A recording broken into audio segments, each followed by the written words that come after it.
પહેલાં સમજી લઈએ કયા કયા કાઉન્ટર્સ અત્યારે ફોકસમાં. અર્પણ સર.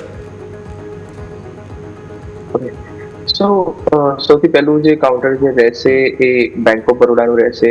બેંક ઓફ બરોડામાં છેલ્લા ઘણા દિવસોથી 240ના લેવલની આસપાસ તમને સપોર્ટ લઈને એવરી ટાઈમ એ લેવલથી બાઉન્સ બેક થતું તમને જોવા મળી રહ્યું છે.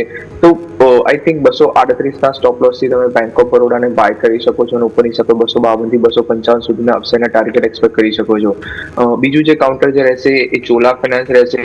બંને કાઉન્ટર બીએફએસઆઈ સ્પેસમાંથી જે રીઝન બિંગ ગઈકાલે થોડું આઉટ પરફોર્મન્સ હતું અને આજના દિવસે પણ થોડું સ્ટોક સ્પેસિફિક બીએફએસઆઈ ના સ્ટોકમાં તમને પ્રાઇસ એક્શન સારું બનતું જોવા મળ્યું હતું. તો બીજું જે કાઉન્ટર જે રહેશે એ ચોલા ફાઇનાન્સનો રહેશે. ચોલા ફાઇનાન્સ તમે 1565ના કરંટ લેવલ પર બાય કરી શકો છો. ગઈકાલે એક ડોજી ફોર્મેશન બનાવ્યું હતું. આજે એક એ ડોજીને સપોર્ટ કરીને એક રિવર્સલ ફોર્મેશન બનાવીને ક્લોઝિંગ આવતું જોવા મળ્યું છે.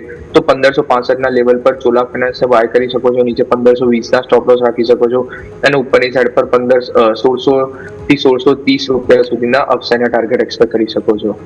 જી બિલકુલ. તો ઓવરઓલ આપણે વાત થઈ bank of Baroda, Cholamandalam finance કે જે આપણે ખાસ કરીને ફોકસ કરીશું stock specific target stop loss બંને આપણા સ્ક્રીન પર છે ત્યાં ધ્યાન આપીશું.